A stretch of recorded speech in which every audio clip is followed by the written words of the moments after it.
Hello friends, welcome to my YouTube classes. आज हम पढ़ेंगे 11th क्लास का एक टॉपिक जो है कि chemical kinetics and chemical equilibrium. अगर आज ये टॉपिक पढ़ रहे हैं आपको अच्छा लगे तो चैनल को सब्सक्राइब करें, लाइक करें और अपने फ्रेंड सर्किल तक भी शेयर करें। इसमें हम पढ़ेंगे कि फर्स्ट की केमिकल काइनेटिक्स यानी कि रासायनिक गतिकी। इसमें बताया गया है कि रसायन विज्ञान की वह शाखा जिसके अंतर्गत रासायनिक प्रतिक्रियाओं के वेग और उसकी क्रियाविधि का अध्ययन किया जाता है, रासायनिक गतिकी कहलाता है। यानी कि जो भी रिएक्शन हो रही है उसका जो वेग होगा और वह कैसे हो रही है, इन सब के बारे में जानेंगे तो उसको केमिकल काइनेटिक्स कहते हैं। वेग के आधार पर रासायनिक प्रतिक्रियाओं को दो भागों में बांटा गया है। एक तो तीव्र प्रतिक्रियाएं यानी कि फास्ट रिएक्शंस होती हैं वो, और दूसरी क्या होती हैं कि स्लो रिएक्शंस होती हैं। इसमें फर्स्ट हम देखेंगे कि जो फास्ट रिएक्शंस होती हैं उनके बारे में देखते हैं।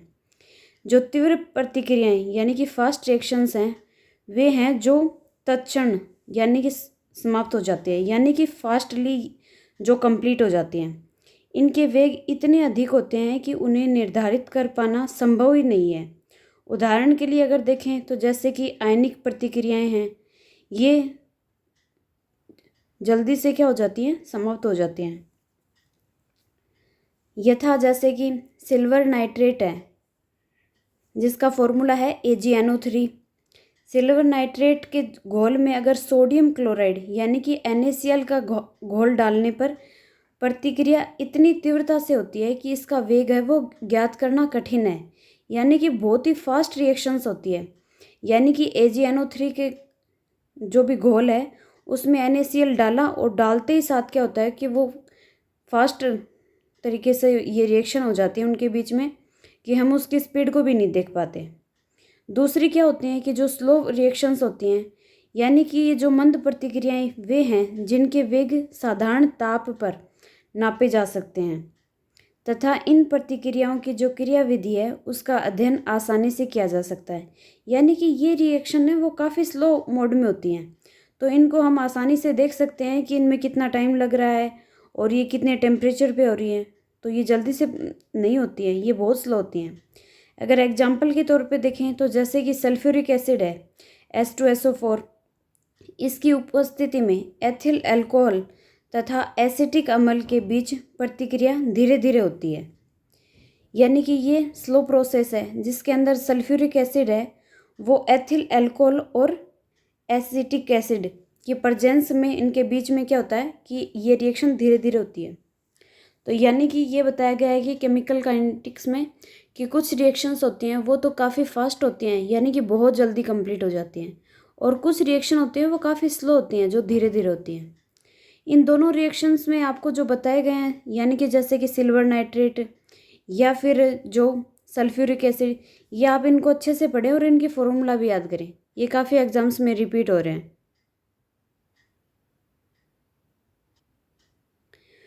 फिर हम देखते हैं कि समांगी एवं विषमांगी प्रतिक्रियाएं यानी कि होमोजेनस एंड हेटेरोजेनस रिएक्शंस। इसमें बताया गया है कि वैसी प्रतिक्रियाएं जिसमें प्रतिकारक एक ही प्रावस्था में रहते हैं, यानी कि जो प्रतिकारक हैं वो एक ही फेज में होंगे, तो वो क्या होंगी, वो होंगी समांगी प्रतिक्रियाएं। यानी कि वैसी प्रतिक्रियाएं जिसमें प्रतिकारक है वो एक से अधिक प्रावस्था में रहते हैं वो विषमांगी प्रतिक्रिया कहलाती है।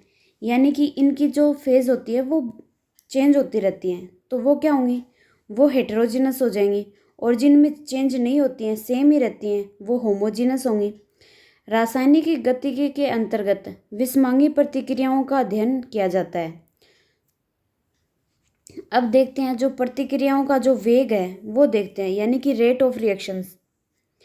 किसी प्रतिक्रिया में इकाई समय में हुए प्रतिकारकों या प्रतिफलों के जो सांद्रता में परिवर्तन को प्रतिक्रिया का वेग कहते हैं। चूँकि प्रतिक्रिया के फलस्वरूप प्रतिक्रियाओं का जो सांद्रण है वो घटता है और जो प्रतिफलों का सांद्रण है वो बढ़ता है। यानी कि जो रिएक्टेंट हैं उनकी तो क्या होगा, कंसंट्रेशन क्या होगी, कम होगी, और जो प्रोडक्ट है उसकी कंसंट्रेशन क्या होगी, बढ़ेगी, क्योंकि रिएक्टेंट है वो प्रोडक्ट में चेंज हो रहा है।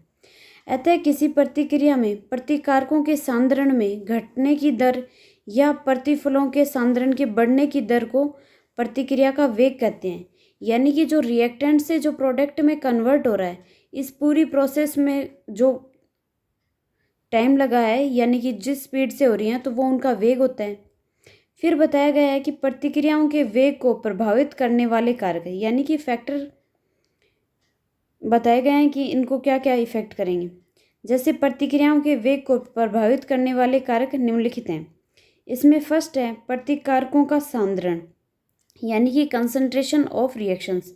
जो प्रतिकारक यानी जो कंसंट्रेशन है रिएक्शन की, उसके अंदर देखेंगे तो उनकी पहले देखेंगे कि उनकी कंसंट्रेशन क्या है। यानी प्रतिकारकों का सांद्रण जितना ही अधिक होगा तो प्रतिक्रिया का वेग भी उतना ही अधिक होगा। यानी कि जितना ज़्यादा हम अगर रिएक्टेंट जितना ज़्यादा कंसंट्रेट लेंगे तो वो रिएक्शन भी जल्दी होगी। सेकंड बताया है कि टेम्परेचर, यानी कि सामान्यतः प्रतिकारकों का जो ताप है वो जितना अधिक होता है उसके बीच प्रतिक्रिया भी उतनी ही क्या होगी, तेज़ी से होगी। यानी कि टेम्परेचर बढ़ेगा और उधर स्पीड भी बढ़ेगी। फिर पढ़ता है कि प्रतिकारकों की भौतिक अवस्था, यानी कि फिजिकल स्टेट्स ऑफ रिएक्टेंट्स, यानी कि प्रतिकारकों की जो भौतिक अवस्था है उसका विशेष प्रभाव विषमांगी प्रतिकारकों पर पड़ता है। यानी कि हेटेरोजेनस रिएक्शंस होती हैं उनके ऊपर पड़ेगा। इसमें प्रतिक्रिया प्रतिकारकों की सतह पर होती है। बाह्य सतह का जो क्षेत्रफल है वो जितना ही अधिक रहता है प्रतिक्रिया का वेग भी उतना ही क्या होगा, तीव्र होगा। यानी कि सतह यानी सरफेस जितनी ज़्यादा है तो रिएक्शन के लिए भी होने की भी चांसेस उतनी ज़्यादा होंगे। ठोस प्रतिकारक को तोड़कर टुकड़े टुकड़े कर देने से उनकी जो सतह का जो क्षेत्रफल है वो बढ़ जाता है, जिससे प्रतिक्रिया का वेग भी क्या होता है, वो बढ़ जाता है। फिर नेक्स्ट बताया कि प्रतिकारकों की प्रकृति, यानी कि नेचर ऑफ रिएक्टेंट्स। प्रतिक्रियाओं के वेग पर प्रतिकारकों की प्रवृत्ति का काफ़ी प्रभाव पड़ता है। जैसे एग्जाम्पल के तौर पे देखें तो जैसे सोडियम धातु है वो साधारण ताप पर यानी कि नॉर्मल टेम्परेचर पर भी क्या है कि जल के साथ में तेज़ी से अभिक्रिया करती है। फिर नेक्स्ट है कि उत्प्रेरक का प्रभाव, यानी कि इफ़ेक्ट्स ऑफ कैटलिस्ट। कैटलिस्ट का अगर इफ़ेक्ट देखें तो आपको नॉर्मली पता ही है कि ये रिएक्शन में पार्टिसिपेट तो नहीं करते हैं, यानी कि ये रिएक्शन में कुछ ऐसा नहीं है कि ये किसी के साथ जुड़ेंगे या नहीं, लेकिन ये रिएक्शंस को तेज़ या धीमा कर देते हैं, यानी कि उसकी गति में चेंजमेंट कर देते हैं। यानी कि अब देखो आप इसमें कि एक उत्प्रेरक की उपस्थिति में प्रतिक्रिया का वेग अधिक या कम हो जाता है। उत्प्रेरक की उपस्थिति में प्रतिक्रिया की जो सक्रियण ऊर्जा है यानी एक्टिवेशन एनर्जी है और जो उसकी क्रियाविधि है वो बदल जाती है। यानी कि ये जो उसकी जो स्पीड है यानी कि उसके अंदर चेंजमेंट करते हैं, या तो उसको बढ़ा देंगे या फिर कम कर देंगे। धन उत्प्रेरक है यानी कि पॉजिटिव कैटलिस्ट होते हैं, वो सक्रियण ऊर्जा को घटा देते हैं जिससे प्रतिक्रिया तेज़ी से होने लगती है। यानी कि धन उत्प्रेरक होंगे वो क्या करेंगे, सक्रियण ऊर्जा को घटा दे रहे हैं यानी कि कम कर रहे हैं। और अगर कम होगी तो बेसिक सी बात है कि जो रिएक्शंस है वो तेज़ी से होगी। और जो ऋणात्मक उत्प्रेरक हैं वो सक्रियण ऊर्जा को क्या करते हैं, बढ़ा देते हैं, जिससे प्रतिक्रिया का वेग क्या है वो घट जाता है। फिर नेक्स्ट है विकिरण का प्रभाव, यानी कि इफ़ेक्ट्स ऑफ रेडिएशंस। यानी कि विकिरण का प्रभाव भी प्रतिक्रिया के वेग पर पड़ता है। जैसे हाइड्रोजन और क्लोरीन अंधेरे में अत्यंत ही मंद वेग से संयोग करते हैं। यानी कि हाइड्रोजन और क्लोरीन है वो अंधेरे में बहुत धीमे गति से वो क्या कर रहे हैं कि संयोग कर रहे हैं, किंतु सूर्य के प्रकाश में ये तत्क्षण संयोग करके हाइड्रोजन क्लोराइड बनाते हैं। यानी कि हाइड्रोजन और Cl के साथ अटैच होकर HCl बना लेगा। फिर है उत्क्रमणीय अभिक्रियाएं, यानी कि रिवर्सिबल रिएक्शंस। वे रासायनिक प्रतिक्रियाएं जो दोनों दिशाओं में हों तो उनको क्या बोलेंगे, रिवर्सिबल रिएक्शंस बोलेंगे। यानी कि वो फॉरवर्ड और बैकवर्ड दोनों डायरेक्शन में काम कर रही हैं, अर्थात जिसमें प्रतिकारक प्रतिफल में परिवर्तित होते हैं तथा प्रतिफल भी पुनः प्रतिकारक में परिवर्तित हो सकते हैं। ये उत्क्रमणीय अभिक्रियाएं कहलाती हैं। बाएं से दाईं दिशा में होने वाली जो प्रतिक्रियाएं होंगी वो तो क्या कहलाएंगी, अग्रिम प्रतिक्रिया यानी कि फॉरवर्ड रिएक्शन होंगे। और जो दाएं से लेके बाईं दिशा में अगर हो रही हैं तो वो बैकवर्ड हो जाएंगी, यानी कि रिवर्स ऑफ बैकवर्ड रिएक्शन बोलेंगे उनको, यानी उल्टी प्रतिक्रिया बोलेंगे। फिर है अनुत्क्रमणीय प्रतिक्रिया यानी कि इरिवर्सिबल रिएक्शंस। वे रासायनिक प्रतिक्रियाएं जो एक ही दिशा में यानी कि बाएं से दाएं होती हैं, यानी कि ये जो उत्क्रमणीय अभिक्रियाएं हैं अनुत्क्रमणीय यानी इरिवर्सिबल रिएक्शन, ये एक ही डायरेक्शन में होंगी। या तो इन्हें सीधा करो या फिर उल्टा करो, कुछ भी हो, लेकिन डायरेक्शन इनकी एक ही होगी। और ये मोस्ट ऑफ क्या होती हैं, ये बाएं से दाएं होती हैं। इनको अनुत्क्रमणीय अभिक्रियाएं कहते हैं। संयोग करके ये इसमें देखो कि ये अनुत्क्रमणीय अभिक्रियाएं हो गई। फिर है रासायनिक साम्यावस्था यानी कि केमिकल इक्विलिब्रियम। इसमें बताया गया है कि रासायनिक प्रतिक्रियाओं की वह अवस्था जिसमें उसकी अग्रिम प्रतिक्रिया का वेग है उसकी उल्टी प्रतिक्रिया के वेग के बराबर हो जाता है।